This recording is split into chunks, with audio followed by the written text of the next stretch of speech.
Shalom, selamat hari Minggu Bapak Ibu, saudara-saudara yang terkasih nama Tuhan. Kita bersyukur kembali kepada Tuhan bahwa hari ini kita boleh bersama-sama mendengarkan firman Tuhan. Sebelumnya mari kita berdoa. Damai sejahtera Allah yang melampaui segala akal, itulah yang memelihara hati dan pikiranmu dalam Kristus Yesus Tuhan. Amin. Saudaraku, firman Tuhan bagi kita pada hari ini, saya bacakan kepada kita Rut pada pasal yang pertama ayat 15 sampai dengan ayatnya yang ke-17. Dikatakan demikian. Berkatalah Naomi, telah pulang iparmu kepada bangsanya dan kepada para allahnya. Pulanglah mengikuti iparmu itu. Tapi kata Rut, janganlah desak aku meninggalkan engkau dan pulang dengan tidak mengikuti engkau. Sebab kemana engkau pergi, ke situ jugalah aku pergi. Dan di mana engkau bermalam, di situ jugalah aku bermalam. Bangsa mula bangsaku dan Allah mula Allahku. Di mana engkau mati, aku pun mati di sana. Dan di sanalah aku dikuburkan. Beginilah firman Tuhan, kiranya Tuhan menghukum aku. Bahkan lebih lagi daripada itu, jikalau sesuatu apapun memisahkan aku daripada engkau, selain daripada maut. Yang berbahagialah setiap orang mendengar dan melakukan firman Tuhan. Saudaraku, bahwa hari ini sesungguhnya kita juga memperingati peringatan reformasi gereja Protestan. Mengingatkan kita akan kesetiaan tokoh-tokoh reformator kita dengan satu pengakuan bahwa hanya Alkitab firman Tuhan yang kita sebut dengan sola scriptura. Dengan suatu pengakuan bahwa kita diselamatkan karena anugerah semata, yang kita sebut dengan sola gratia. Yang mengingatkan kita akan suatu pengakuan bahwa hanya karena iman, yaitu kita sebut dengan sola fide. Mereka adalah tokoh-tokoh yang begitu setia kepada Tuhan, yaitu baik Calvin, Luther, Zwingli. Mereka adalah orang-orang yang sangat mengasihi Tuhan. Dan hari ini saya juga mengingat kembali kisah tentang seorang yang begitu setia, yaitu Rut. Maka pada hari ini saya menyampaikan firman Tuhan bagi kita, kasih setia kepada Tuhan. Kisah Rut dan Naomi. Saudaraku, kisah ini diawali dengan suatu cerita yang sangat mengagumkan.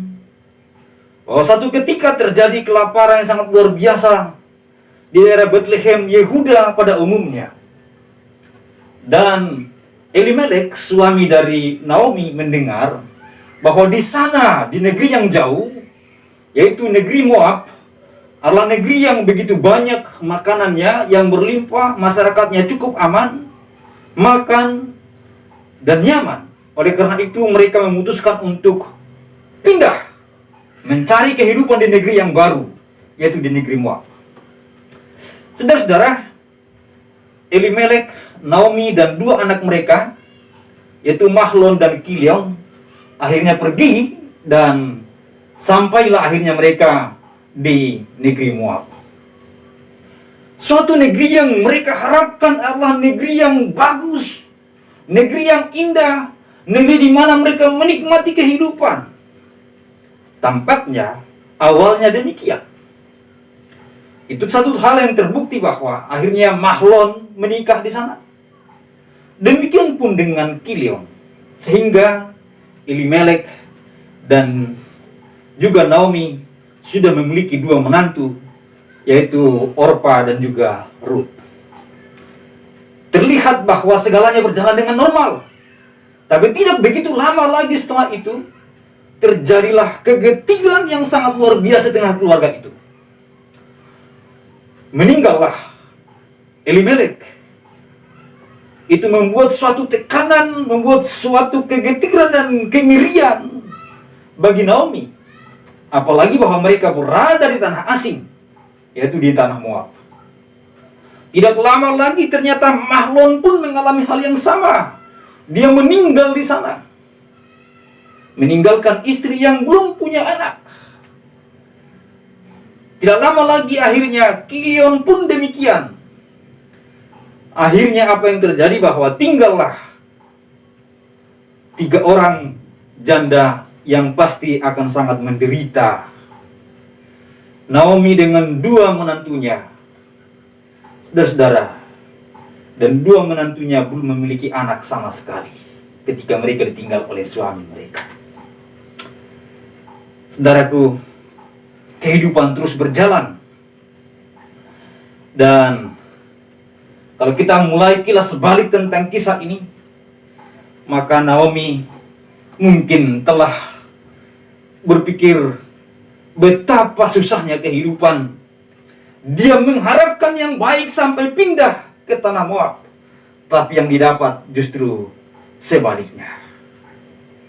Sering sekali dalam kehidupan kita juga demikian. Kita mengharapkan yang baik, tapi ternyata yang kita alami tidak sebaik apa yang kita gambarkan atau harapkan.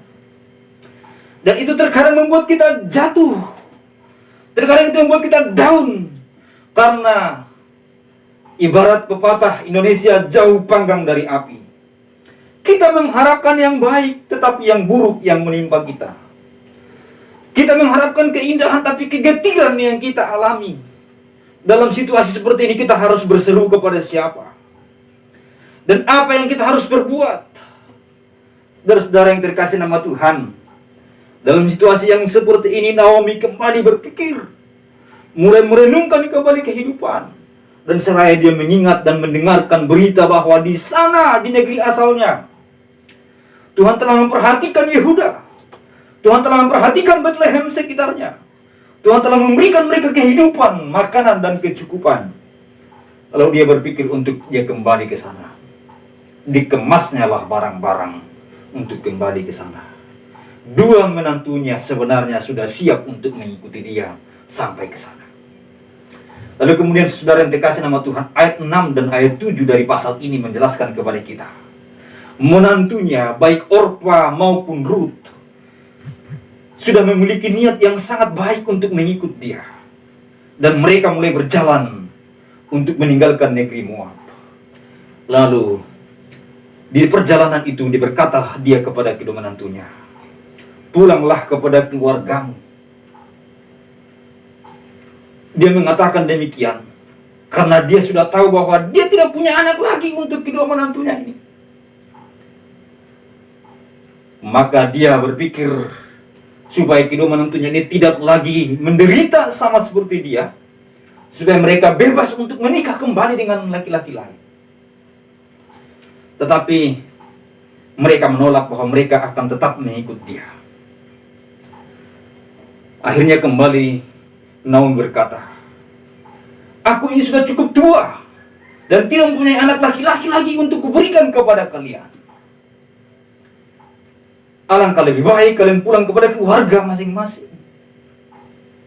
Dan bahkan jika saya menikah pun, bahkan ketika saya punya anak pun, engkau berdua tidak akan mungkin menunggunya sampai mereka dewasa untuk menikahi mereka. Mendengarkan penjelasan seperti itu, akhirnya Orpa mengambil keputusan dan dia berpamitan untuk pulang.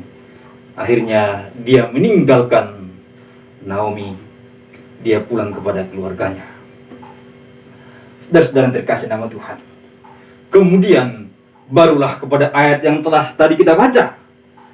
Naomi berkata, telah pulang iparmu kepada bangsanya dan kepada Allahnya, pulanglah mengikuti iparmu itu. Saudara-saudara yang terkasih nama Tuhan, ternyata Alkitab mencatatkan bahwa Orpa pulang bukan sekedar pulang kepada keluarganya, tapi dia pulang kepada Allahnya. Karena Allah yang disembah oleh orang Moab adalah para dewa yang begitu banyak.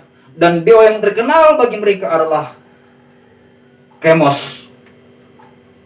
Oleh karena itu saudara yang terkasih nama Tuhan, dikatakan dia telah pulang kepada Allahnya. Oleh karena itu pulanglah bersama dengan iparmu. Artinya pulang seperti dia. Kembalilah kepada agamamu yang lama. Kembalilah kepada imanmu yang lama. Saudara-saudara yang terkasih nama Tuhan, tapi apa jawaban yang kita boleh dengar dari seorang Rut yang kita boleh renungkan pada hari ini? Dia menjawab bahwa jangan desak aku untuk meninggalkan engkau dan pulang dengan tidak mengikuti engkau. Sebab kemanapun engkau pergi, ke situlah juga aku pergi. Dan di mana engkau bermalam, di situ juga aku bermalam. Bangsamu lah bangsaku dan Allahmu lah Allahku. Saudara-saudara yang terkasih nama Tuhan, suatu keputusan yang sangat luar biasa yang diambil pada hari itu, yang disampaikan oleh mulutnya dan juga diikuti oleh langkah hidupnya. Dia telah memilih untuk dia setia kepada Tuhan. Dia meninggalkan Allahnya yang lama untuk dia mempercayai Allah yang benar. Dia telah memilih untuk meninggalkan Allah yang palsu, untuk dia memilih Allah yang benar, Yahweh, Tuhan pencipta langit dan bumi, Tuhan alam semesta. Saudara-saudaraku yang terkasih nama Tuhan, dia berkata, Allahmu lah Allahku. Berarti dia telah meninggalkan kepercayaan yang lama, walaupun sebenarnya dia memiliki banyak alasan untuk kembali kepada kepercayaan yang lama. Yang pertama, dia tidak lagi memiliki suatu ikatan dengan suami karena suami telah pergi. Yang kedua, dia tidak memiliki suatu tuntutan tanggung jawab hukum untuk boleh menjaga atau merawat daripada mertuanya karena mertuanya telah mengizinkan dia pergi. Yang ketiga, sesungguhnya ketika dia memutuskan untuk pergi kepada Yerusalem, ke Bethlehem, tanah di mana leluhurnya Elimelek dan juga Naomi, maka itu sesuatu yang baru baginya. Dia meninggalkan keluarganya, meninggalkan kebiasaan-kebiasaannya, adat istiadatnya, untuk sesuatu yang baru bagi dia.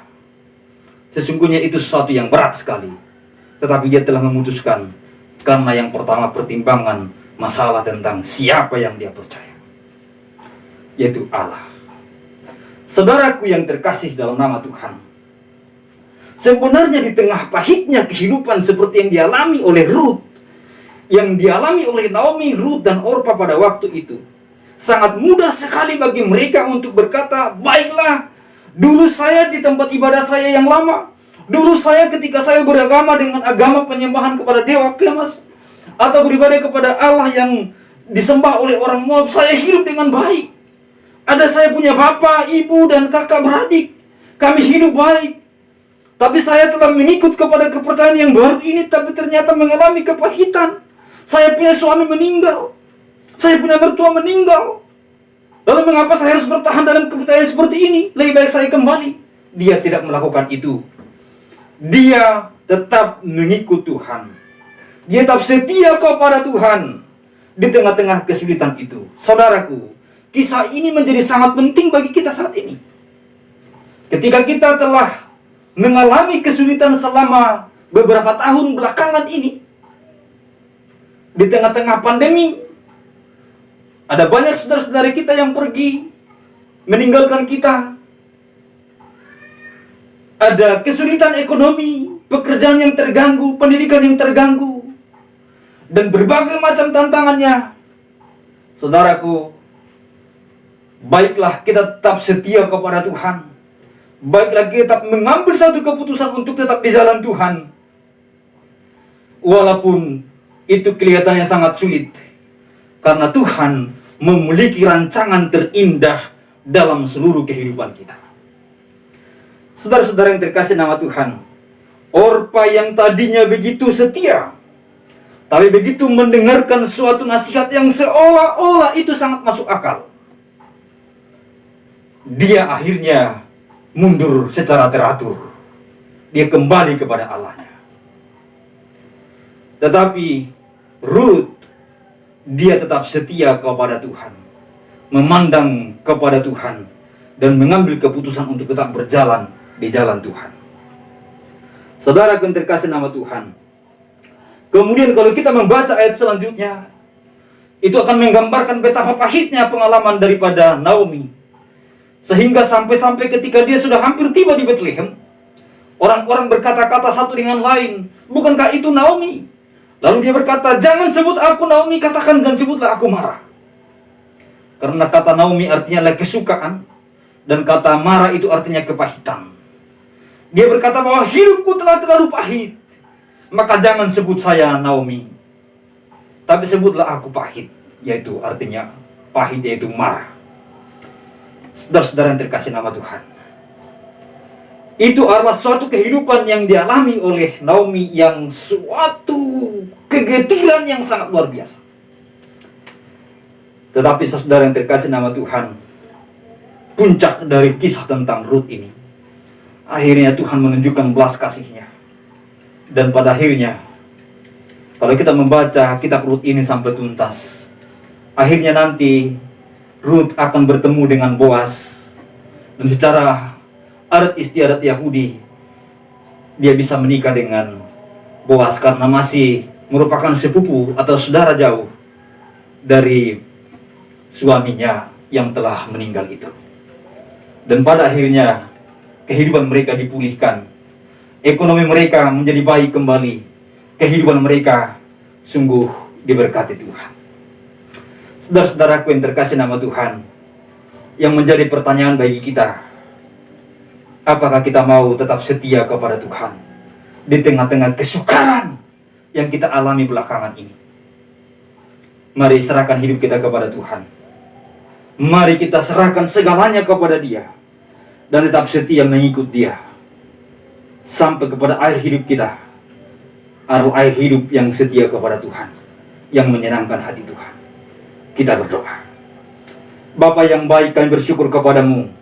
Kami telah mendengarkan firman Tuhan, ajari kami setia kepada Tuhan, untuk kami mengambil satu keputusan untuk berjalan dan hidup di jalan Tuhan.